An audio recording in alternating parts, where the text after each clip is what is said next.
I believe that everybody has a story, and I'm fascinated to hear them. So come with me as we take a walk down Fascination Street. Hey guys, if you like what I'm doing, click the Amazon banner at the top of the homepage on FascinationStreetPod.com and do all of your shopping through Amazon. Once you click on it and it takes you to Amazon, you can bookmark it or add it to your favorites and you won't have to go to my site each time. It helps me keep the show going, and again, thanks for listening. Welcome back, Streetwalkers. This episode is with writer, producer, and actress Shelley Dennis. In this episode, we talk about how much of a Choctaw native she is and what sort of benefits come along with that. And then we start talking about her time in Milan as a model, which ended up moving her to Los Angeles to pursue a career in the entertainment business. She shares some fun stories about the interesting way she plays the harmonica.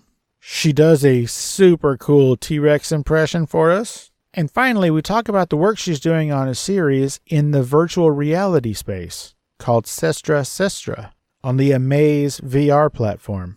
So enjoy, folks. This is writer, producer, actress, and stand-up comedian Shelley Dennis. Yeah, talk to me, yeah.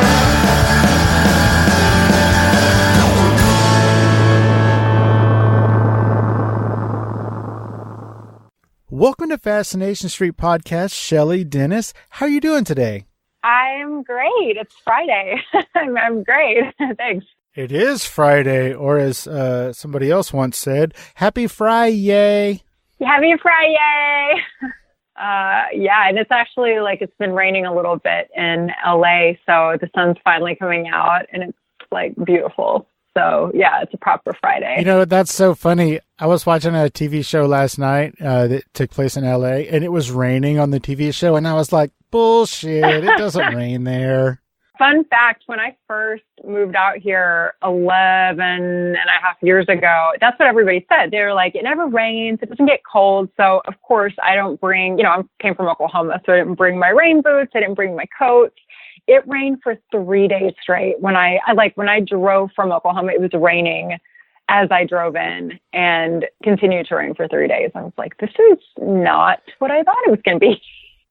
That's hilarious. Yeah, welcome to LA. Rain in LA. I know two things about the rain in Los Angeles. One is that even though it's raining, all of the municipal sprinklers are still going. Good, excellent. That's accurate. Yep. And the other thing is that it doesn't rain there, so you're a liar. So way to get off on the right foot. Yeah, terrible start. So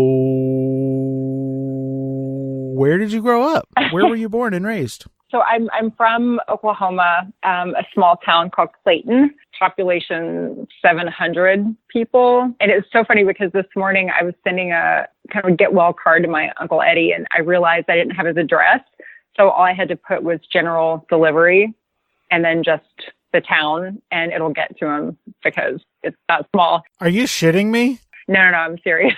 He's on our hometown paper. So yeah, just put Eddie Owens, general delivery, Clayton, Oklahoma, and I'm not concerned that it will get to him at all. So, I'm sorry, did you say Eddie Owens? Mm-hmm. Okay, so that's my brother. Oh my gosh. It's probably not the same guy. Probably not, but that's really cool. Oh yeah, of course, you have the same, yeah, wow. It's a good last name. It's a great last name. Mm-hmm. So why do you have Owenses in your family? What's up? Actually, I don't know. I call him Uncle Eddie, but he's a second cousin, I believe. That's another thing about small towns is you are actually related to everyone, either by blood or marriage, and sometimes both. No, I'm kidding. That's a terrible joke. But yeah, it's a very small community, so everyone knows everyone. So that reminds me of a song by the great Casey Musgraves. It's called "Family is Family." Have you ever heard that song? I don't know. Are you going to sing it for me? I am 100% not going to do that, but you should totally check out that song because it describes small town, family and friends. Oh, yeah. It's very well done. It's super poetic and it's pretty effing funny.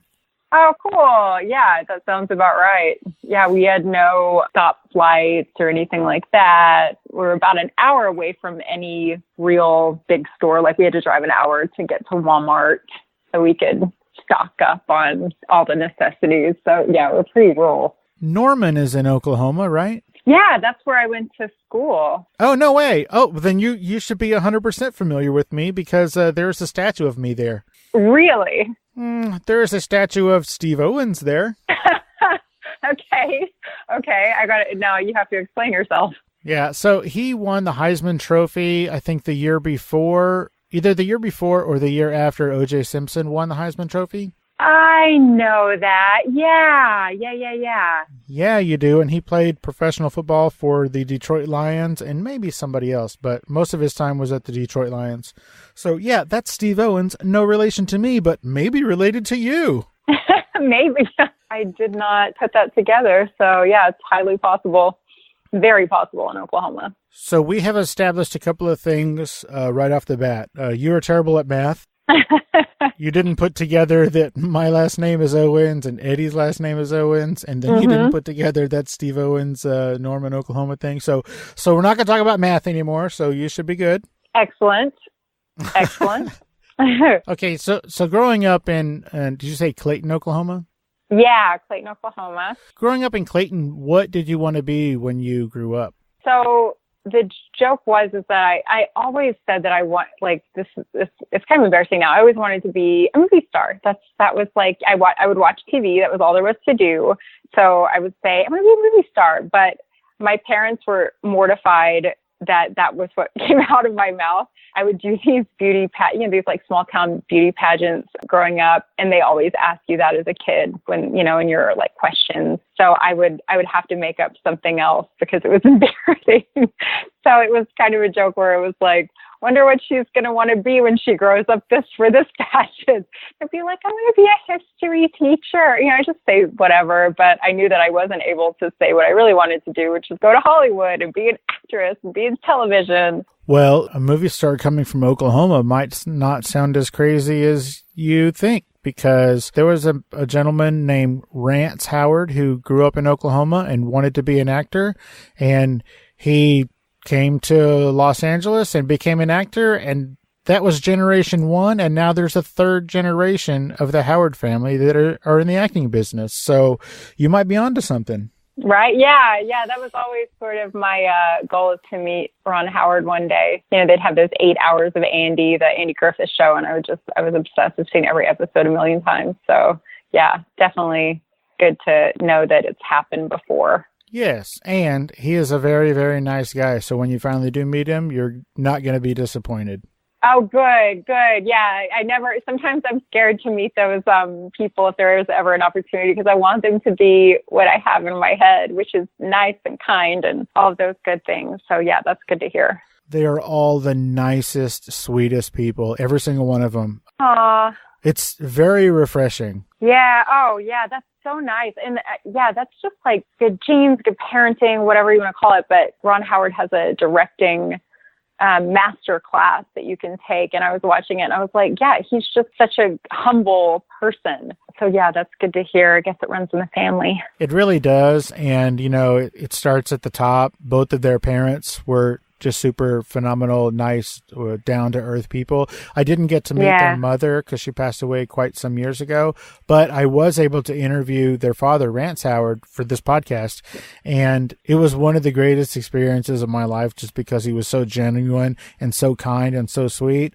And then also, I was the last person really to interview him because he passed away a couple of months later. Oh, wow. Super nice guy. Oh my gosh. You could really tell where his kids got it from. He's just the nicest guy. Oh, that's so cool. So, coming from Oklahoma, I interviewed a young lady from Oklahoma last year, and it turns out she was a decent amount of Native American. Do you share that quality? Oh, that's so funny. Yeah, I'm Native American. I am actually in a Native American TV writers lab right now where there's 7 Native people in there, and we've got some amazing network sponsors, and they're trying to get more Native American people represented in writers' rooms and giving them opportunities. So yeah, I am definitely I was born in the Choctaw Hospital in Choctaw. My grandpa was full blood. We're friends with the chief. Like I said, it's a small town, so everybody kind of grew up around each other. So I know Gary Batten, our current chief, and feel very attached to those roots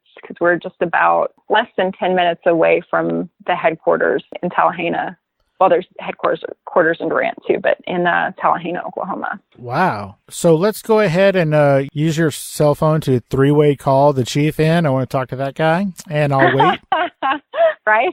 He might be busy right now. I would imagine. So The young lady that I interviewed, she didn't know how much of a Native American Indian she is, but she has some sort of a health card or something that gives her, I guess, like free medical insurance or something like that. Do you have that also? Yeah. It's a CDIB card, a certificate of Indian blood descent or something like that. And yeah, they just kind of upgraded their cards where we have our picture on them and they tell how much of that tribe you are. And the hospital where I was born in Tallahassee, it's free healthcare for, if you have that card, you can get free healthcare depending on, you have that option. You can also go through your insurance and all that stuff, but it's just the most supportive tribe. They really do want to give their people like the best opportunities. So I did, a Native American internship in college and got to travel to DC and, work as an intern there. So there's a lot of cool perks to being a part of that community. Very cool. Well, I feel like that's the least that we could do as Americans. Right. Literally the least we could do. Right. Yeah. Free healthcare. Cool. Yeah, it was kind of hard to understand that as a child because I remember we would get, they call it like Indian supplies, where you go and you get, free pencils and paper and whatever that you needed. And I couldn't understand why a few of us got it and then not everyone else did. And then, of course, later, as I grow up, I kind of understand the history and why that is. But yeah, it's hard to understand as a child. Yeah, the closest I have ever come to being any part Native American that I'm aware of is when I was really, really younger, I had those Big Chief Indian writing pads. That's it. Oh, well, it's something. No, it's nothing. It's probably offensive now to somebody. That's what's so interesting. Our Native American writers group went to, we were at a network talking to some development people, and asking questions, and they were sharing with us what they were looking for. And right off the bat, one of the women was like, what do you prefer to be called?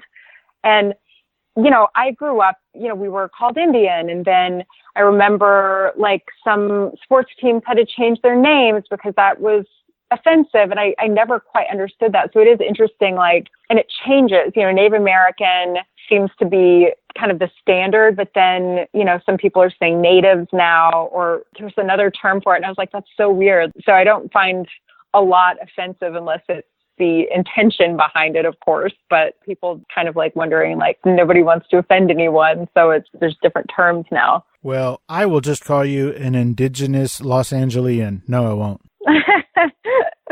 So I'm sure you're familiar with the Indian chief Tecumseh. Mm-hmm. Well, just outside of Columbus, Ohio, I want to say it's probably an hour outside of Columbus, Ohio. It's a smaller town called Chillicothe, Ohio. Chillicothe? Uh-huh. Okay. T-H-E. Not coffee like you drink. Right. Yeah, it's like Chilcothe or something like that. I think it's derived from the Shawnee word Chilagatha. I think that's what they used to call it, was that area. Anyway, they do a play. It's an outdoor drama. It's in this big amphitheater, and they do it all summer long. I think they do something like 90 or 100 shows a year, every year, and they've been doing it for over 40 years. And it is called Tecumseh. And basically, it's the story of Tecumseh trying to unite all of the Indian tribes, and then how the white men came and sort of ruined all that and were a bunch of dicks.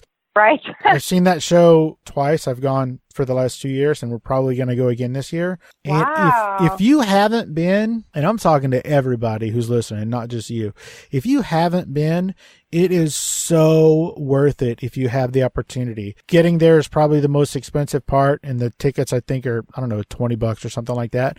But it will give you chills. It'll make you cry. It is the most amazing outdoor drama. You should really, really check it out if you have the opportunity. Are you based in Ohio? Remind me. I can't remember. I am in San Antonio, Texas.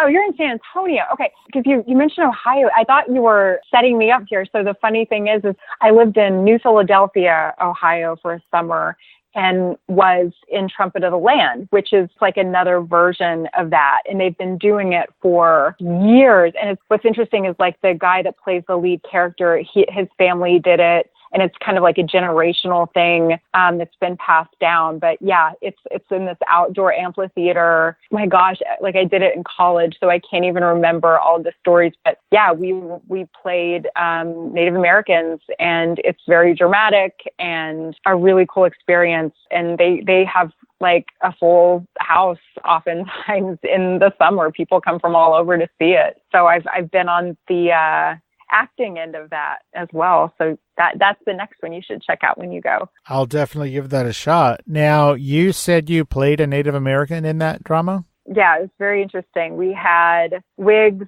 and we used something called red dirt to paint ourselves the color of Native full-blood Indians and played, Native American. And there was a love story between a white man, a Native American woman, and I don't remember all of the history. It's been so long, but yeah, it's a very dramatic tale that addresses what happened. Very cool. Everybody go check that one out also. Please do. Trumpet in the Land. Those people are awesome. That was one of the best summers of my life. I was like 20 when I went and just had a ball. That's super dope. So from all of that, how did you get to Milan you used to live and model there, right? I did, yeah. It was one of those things where I was always very tall. I mean, I was like 5'8" in the 5th grade or something crazy like that. Like I got my height really early. And I won a modeling contest when I was like 12, 13 years old. And that agency sort of kept tabs on me. Now, keep in mind, I'm in this very small town in Oklahoma. There's no modeling opportunities or anything. What? I know, right? But yeah, they kind of stayed with me, and I would have meetings every once in a while, and then shots. And then once I was wrapping up with college, I had an agent that was really supportive. She was actually based in Oklahoma, and she, had some connections. I went to Rome and various places in that area, all the way up to Venice for a study abroad program for the language. I was obsessed with Italian. I wanted to speak. I wanted to sound fluent. I wanted to just be a part of that culture.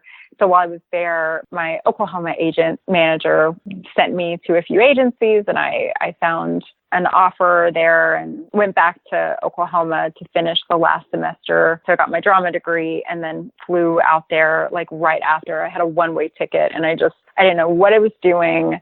I didn't know anyone there except this agent, and just sort of showed up with 2 big bags, hoping for the best. It was very scary, actually. But it turned out well because you stayed for a while. Yeah, it's so funny how you just sort of figure it out. Yeah, I stayed there for 2 years. I'd come home and see the family every few months. But yeah, I lived out there and got pretty comfortable, all things considered, with the language and the culture and that way of life. Modeling was not my dream. It's a cool thing. And I think there's the child in all of us. It's like, ooh, this is really cool. So I kind of did it for that little kid in me that was like, one day being tall will pay off. And I made some money and supported myself, which was like the first time I'd ever done that before. But then, yeah, modeling definitely wasn't a passion of mine. I'm not into fashion that much. So it got me out of my hometown. And then I had some experience and connections in LA from that agency that I was working with there. So I was able to go to LA after a couple of years and do what I really wanted to do. Oh, very cool. You might not know this about me, but I was also a model. Oh, do tell. Well, I was the before picture for foot fungus commercials. Oh, wow. No, I'm just kidding. That's the exact same. Yeah. Oh, yeah. That's why I brought it up. Yeah, that's why I brought it up. So, so you finally get to LA, as you know, by way of Milan, which sounds awesome as shit.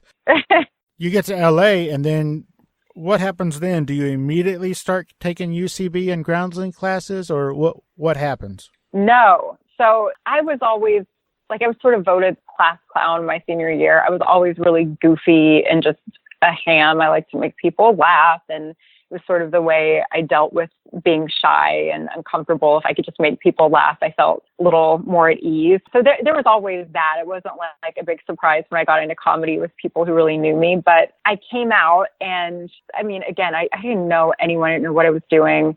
I got a hostess job somewhere, and I was like, okay, maybe this can pay some of my rent. I was just trying to figure it all out. And like what you said, to be honest, it just sounds so much more glamorous than what it actually is, like modeling Milan. Yeah, yes, it was really cool. And I got some cool opportunities and experiences, but it's a lot of work. Like, it's a lot of work. You're running around all day long to different agencies, trying to get different jobs. It's exhausting. So when I came to LA, it was kind of like a nice, I was modeling in Milan. It will raise an eyebrow and people will meet with you. So I did get into some good rooms, but what was happening is I got a really great manager, and I was going to these auditions that were, at that time, it was like, oh my gosh, this could change my life. Good parts on soap operas and, series regular jobs. And I was not emotionally ready, even though I wanted it so bad, because I was just so nervous. It was debilitating how nervous I was. My body would shake. I couldn't hold the sides, couldn't breathe properly. It was an issue. So then I was thinking about it, and I was like, why am I like this? Like, what's happening? What can I do to get rid of it? Because if I can't get rid of that, I'm never going to be able to perform the way I know that I can perform. And I thought of the most terrifying thing that I could possibly imagine, which was do stand-up comedy. That was actually the most terrifying thing I could possibly think of. So I said, okay, I'm going to figure that out. So I started going to all these open mics, and it was brutal. It was so brutal. I was not good. I would just get up there and shake, and nobody, you're doing it in a bar, coffee shop, and the people there are like, oh, there's stand-up comedy. Nobody's like there to see stand-up. I would go to a few a night, and I would go do my 3-5 minutes wherever they would let me, and I'd go to the car and I would cry, and I'd go to the next one.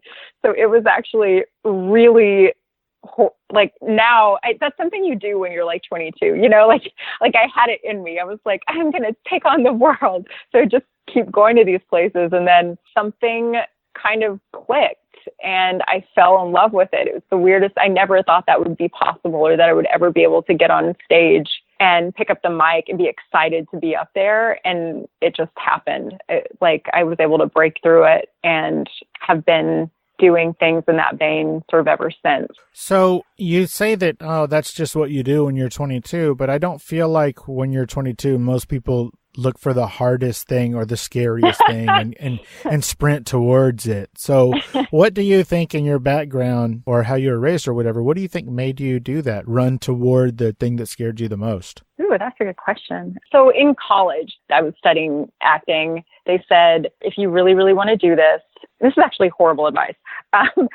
Don't give yourself a plan B. Really go for it. Because if you have a plan B, you're going to take it and you're not going to keep going. Well, I had no plan B. I left everything. I studied drama. That was amazing for my development as an artist, but it's not going to get me in a lot of rooms to make money at any other kind of occupation. And I left everything behind. I filled up my car and sort of drove across country. I didn't have a plan B. So I knew what I wanted to do. And then I just thought, like, you have to figure this out, because in my mind, I didn't have a choice. Obviously had a choice. I have a great supportive family back home, I grew up on a farm. My dad was very he was a disciplinary, we were taught to really work at things. I grew up playing basketball very seriously. And there's I think it's a discipline that I learned growing up. But yeah, as far as why I did the hardest thing, that I can't tell you. I just know that the acting classes I was in wasn't doing it. And I felt like it was kind of no choice. Well, that makes sense.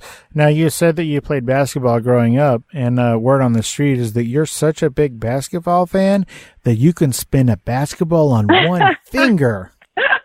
Well, after all the basketball camps I went to at Eastern Oklahoma State College, that was part of our warm up. So ever since I was little, we were spinning the ball and like doing, little tricks like with the ball between our legs. And there were drills, but they're also kind of like very little of it's kind of like globetrotter tricks. So yeah, I grew up like playing around with that. But yeah, I just love basketball. And again, with the height thing, I think my dad got really excited when I was tall really early. He's like, oh, I'm going to get a basketball player. I didn't get a boy, but maybe I can turn her into a basketball player. So I was seriously training and going to like all these fancy camps in that area to get the skills I needed. Well, I hope that he's happier now because lady basketball players, bless their hearts, they do not get paid for shit.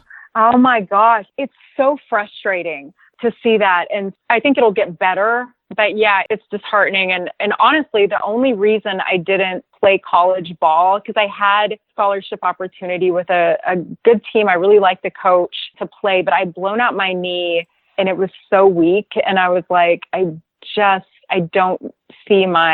don't see a future in this, because after you play college, very few people, even want to go international and travel and play and or make a professional league. I mean, that's just a whole different arena. And I wasn't built for that.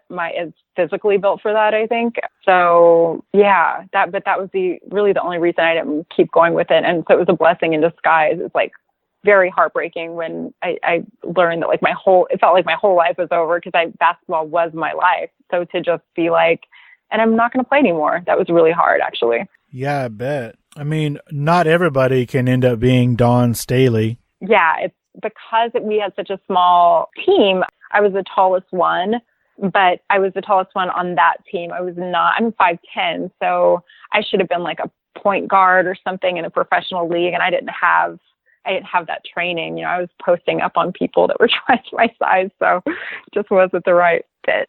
Yeah, it's kind of a different handle on the ball. It really is. Yeah, it is. Oh my gosh, absolutely. And I'm not as quick as those girls by any means. So yeah, I think acting was the path to go.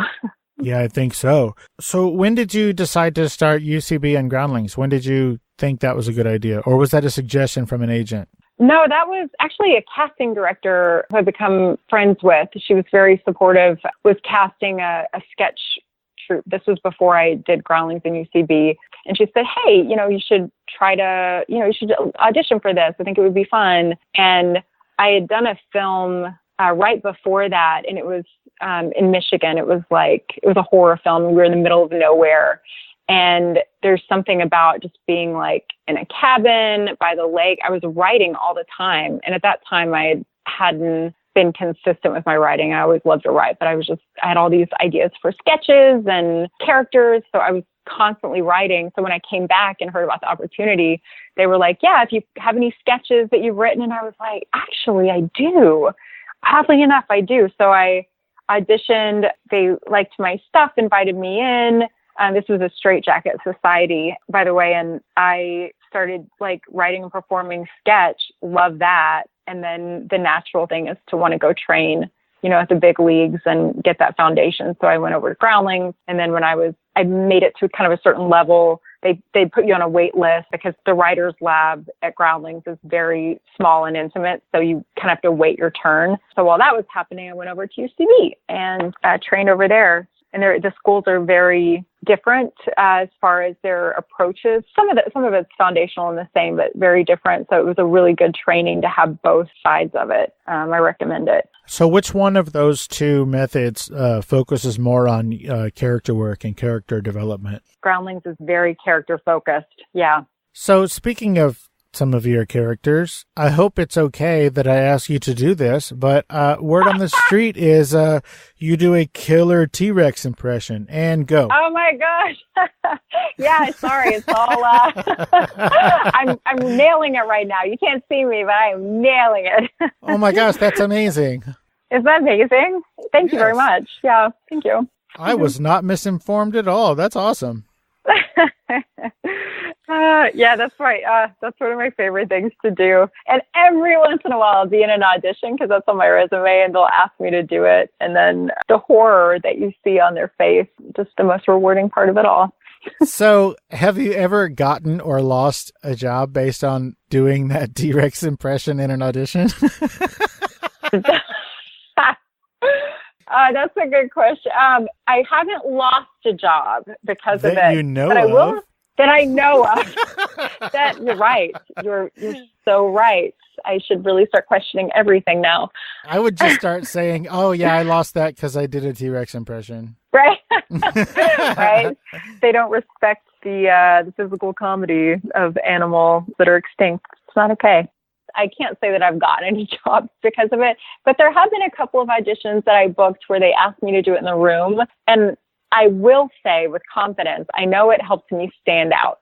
Now, whether that's in a positive light or a negative light, I can't be sure. But I do know that it can. I've been told it's unforgettable. I mean, those are other people's words, not mine. But well, there is a famous actor named Glenn Morshower who also does teach acting classes, and he says that. Oh yeah. He says that your job is to not go in there and audition and prove yourself. Your job is to, by God, let them know you were there.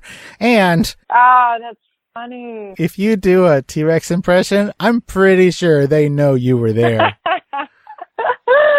Yeah, that's right. I've heard Glenn speak before. Well, if you listen to the next 2 episodes of this show, you'll hear him speak again. Oh, how cool. Oh my gosh, what a great guest. Why are you guys listening to me? Get over to Glenn. You're so funny. He's great. He's a super nice guy. It was a fun interview, but not as much fun as this one. Right? He's not pulling out those T-Rexes. Well, actually, he did do a T-Rex impression during that interview, so...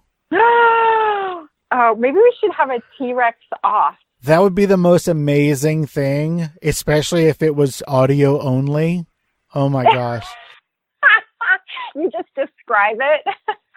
Just describe what's happening. Yeah, like a color commentator, just like a play-by-play. Oh my gosh. Yes. That would be so cool. Now I'm going to have to reach out to him and get him to learn how to do a T-Rex impression because I was lying. Oh, okay. Tell him I challenge him to a duel. Hey, streetwalkers. Well, you're not literally streetwalkers. But now that I've got your attention, I am Stephen O'Reilly, and I have a podcast called the Bar Star Podcast. And since you're listening to the Fascination Street podcast, I think you should check out my show. It's just as interesting without all the famous people, because Steve has connections that I just do not have. But if you dig podcasts about music, working musicians, and other random shit that I decided to talk about, based around music, of course, because that's what I do. I'm a working musician for the past 30 years, then you need to check out the Bar Star Podcast. You can get it wherever you get your podcast, on any platform, and make sure you check out barstarpodcast.com. Now back to the one and only Steve Owens and whatever the hell he was talking about.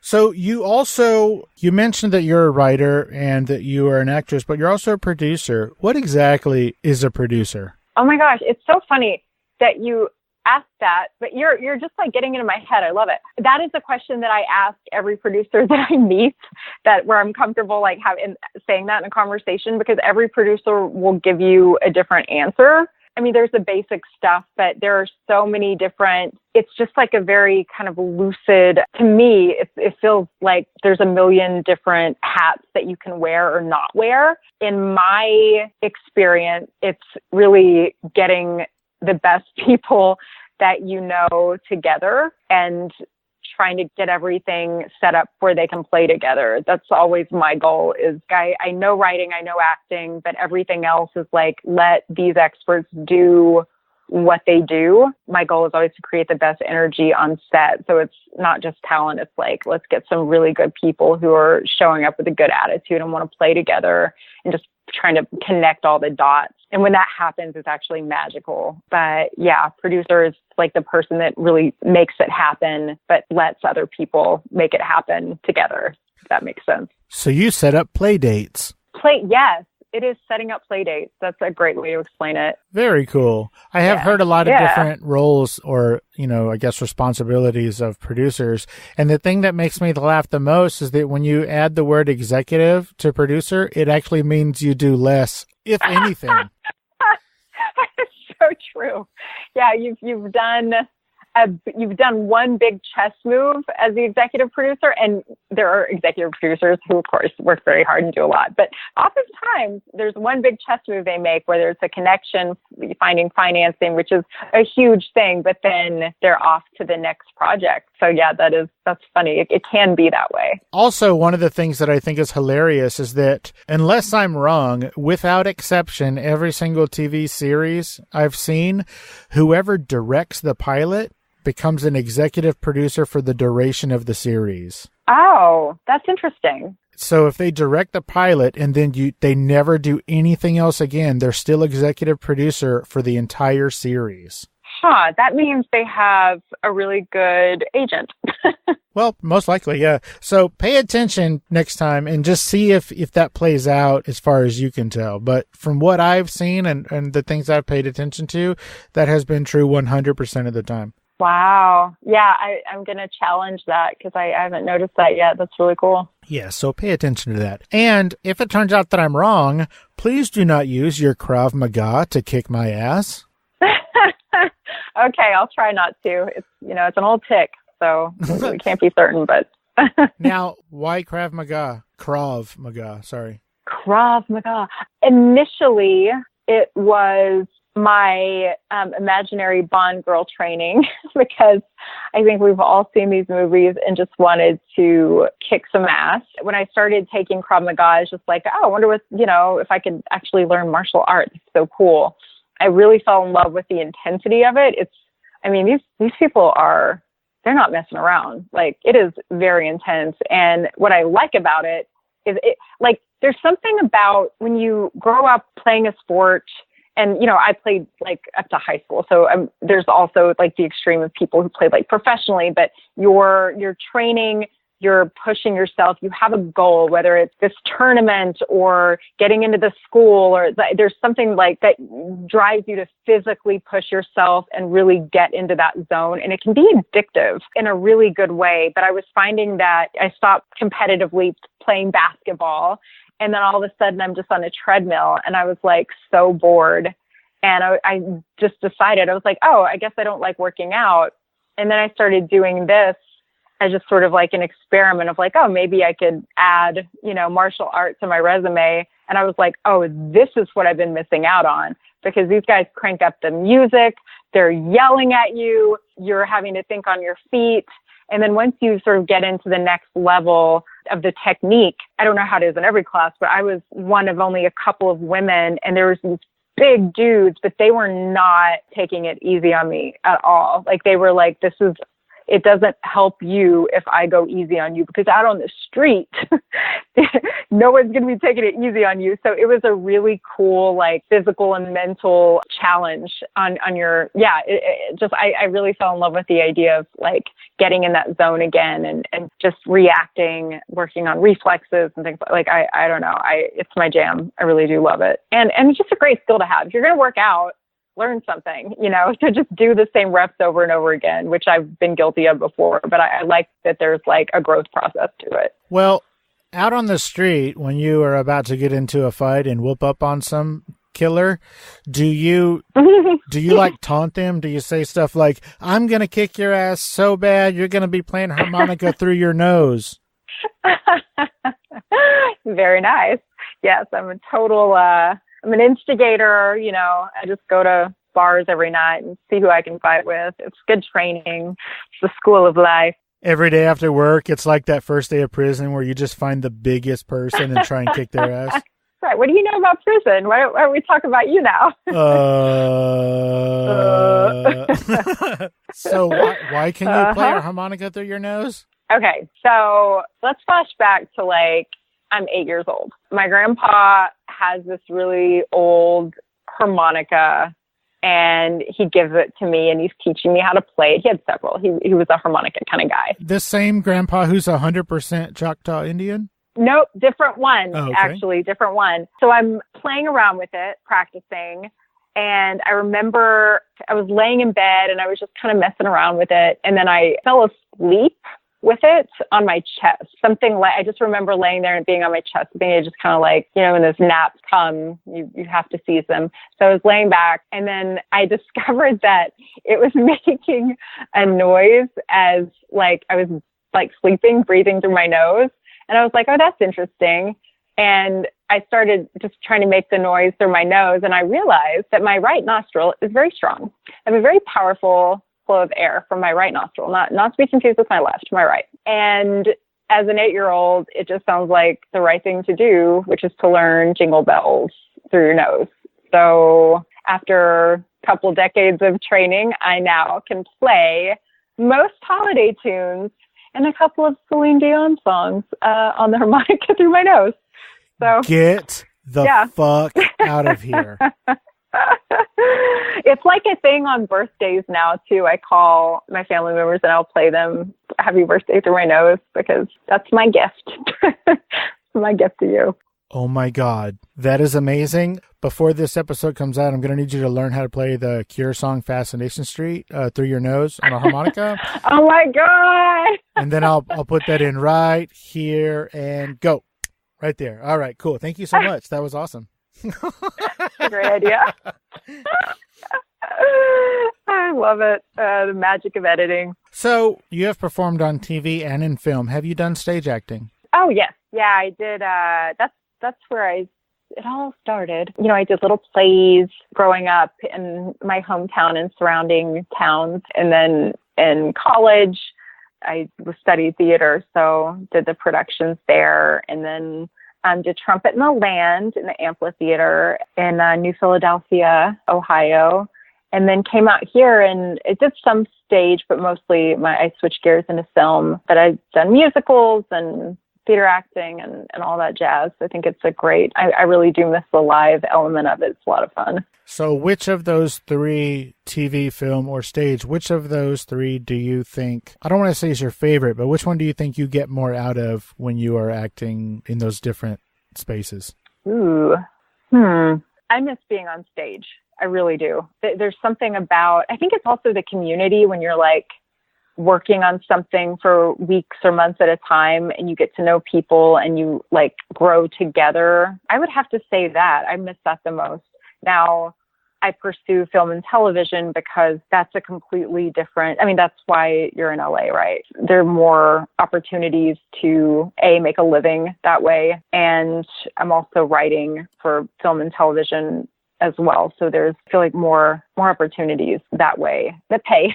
But I do I miss being a part of a group where you're all like in it together and you're backstage and you're excited and you get that instant gratification. Again, there's a lot of magic in film and television, but just with theater, like you get to, and I actually directed a VR project, and the way it was directed was very much like the stage, because in VR, you don't do all of these cuts like you would in film and television, because that's jarring for the viewer who's watching in 3D.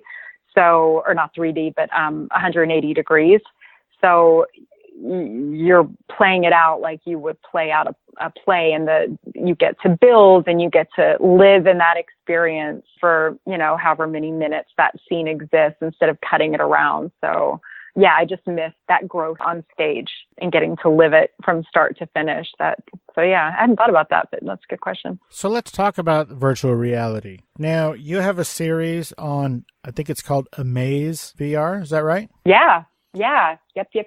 It's through the Oculus Rift and Oculus Go headsets, and Amaze is one of their, I believe still one of their top selling apps, kind of like in Netflix. Once you get on there, you get the app, and then you go, and we've got a series called Sestra, my writing and acting partner in this, Paulina Francena, and it's so much fun. We had a ball shooting it.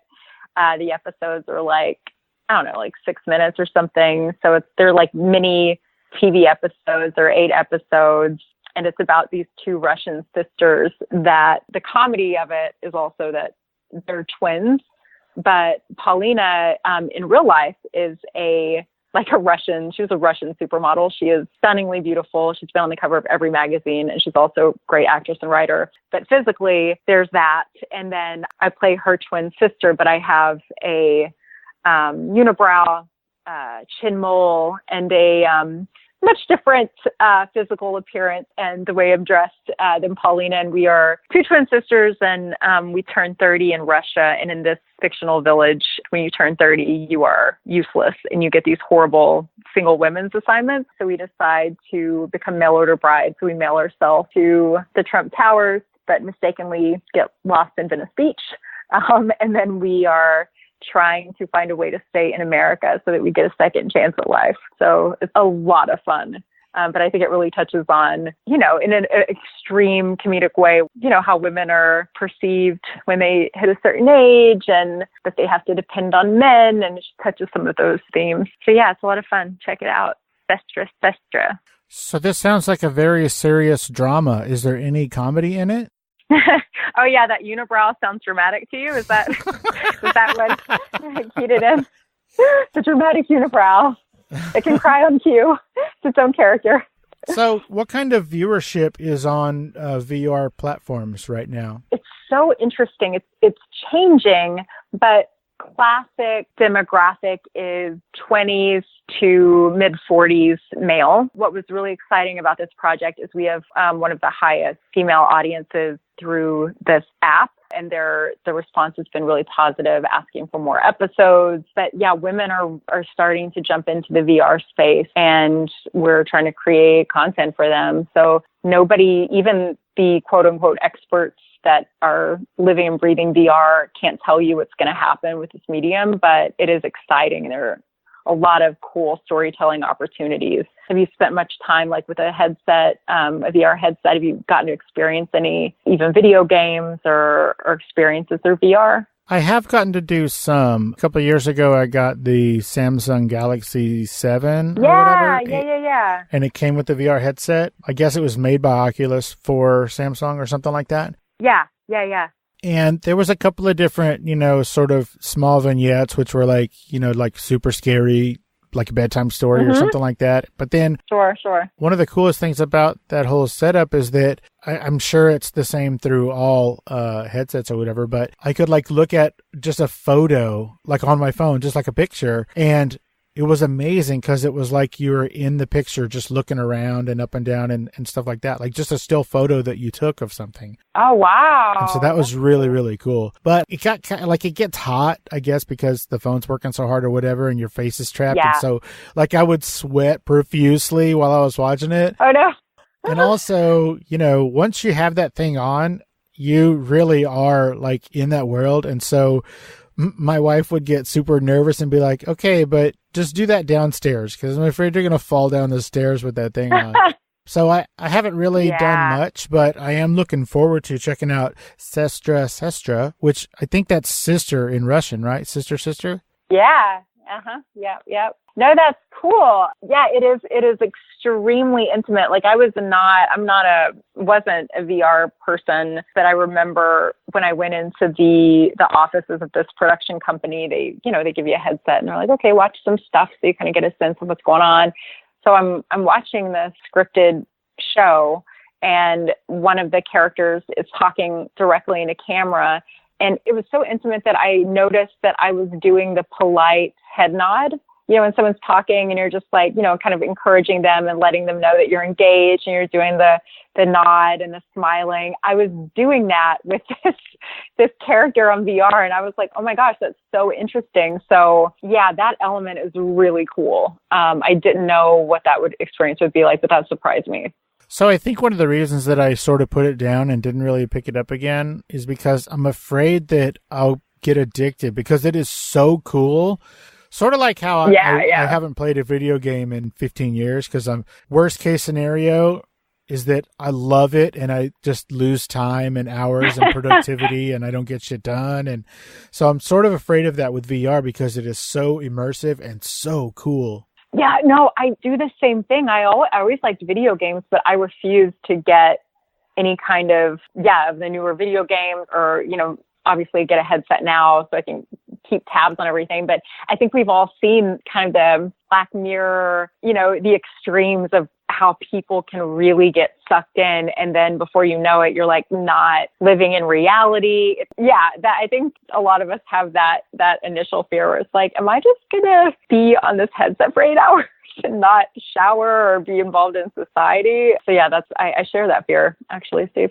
Good. That makes me feel better. Also, if you get the chance and you have some sort of a phone headset set up, you should do that thing I said with the photo. It's pretty crazy. Is it like the viewfinders or whatever that you put up that have the two like eye holes and you can flip got the little disc of photos and you can select the different ones? Is it kind of like that? Yeah, those were called Viewmasters, and it is like that, except that it's sort of hands-free, and I mean, you can't obviously you can't touch the things that are in the photo, but you do feel like you're in the photo. Wow. It's a little bit crazy.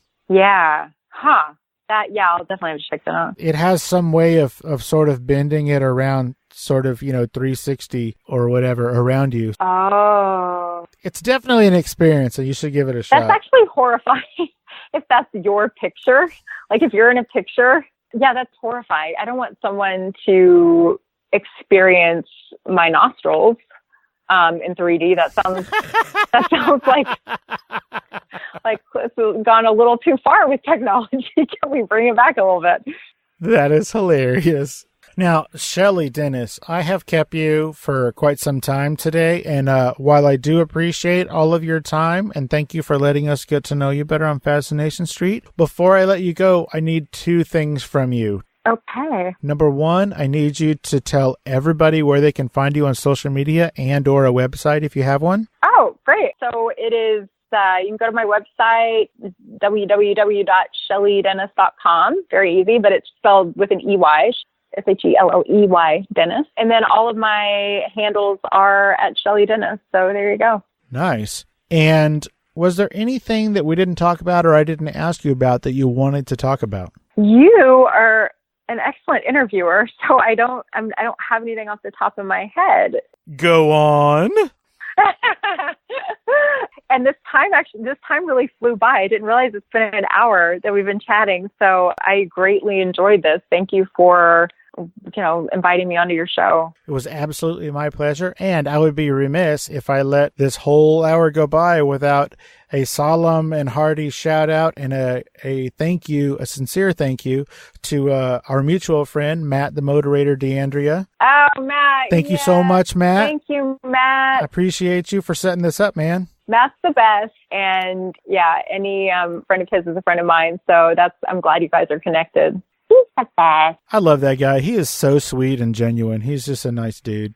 Yeah, he's a good dude. It's nice when you find people like that in the industry. You just kind of have to be like, okay, I got you. Like, yeah. So exactly. You do that thing where you point at your eyes and you point at his eyes and then you point back at your eyes. You're like, you. I got you.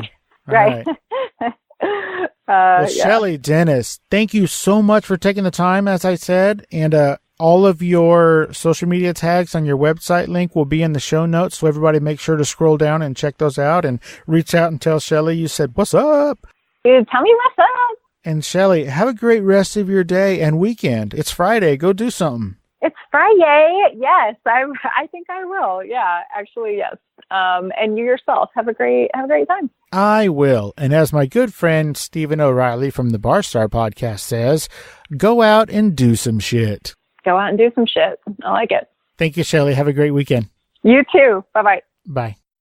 Hey guys, this is Steve Owens from Fascination Street Podcast here with a very important message. I'm awesome. I bet you thought I was going to say something else, but nope. What's important here is that I am awesome. I started this show because I truly believe that everybody has a story, and I'm fascinated to hear those stories. In the short time I've been doing this show, I've interviewed actors, directors, writers, inventors, podcasters, musicians, pro athletes, Olympic athletes, actual war heroes, even a Bond girl and a luthier, whatever the hell that is, and of course, regular people. From people who wanted to be stars but never gave it a real try, to big company CEOs and people who got to meet their favorite president. I love getting to meet and speak with people who have a story to tell. I feel like everyone does, and it's my job to get them to tell it. You never know who my next guest will be. An Academy Award-winning actor, a platinum-selling musician, or your own mother-in-law. But one thing is for certain, you will be fascinated by their story. So come take a walk with me down Fascination Street. You can find Fascination Street Podcast on Apple Podcasts, Google Play, Spotify, iHeartRadio, and of course, FascinationStreetPod.com. Opening music is the song Magnolia from the 2014 album Intransigence, used with permission from Douglas Miles Clark. Closing music is Apollo from the 2001 album Into the Known by the band Sapphire. Thanks for hanging out with us and getting to know a little bit about our guest. We'll see you next time on Fascination Street.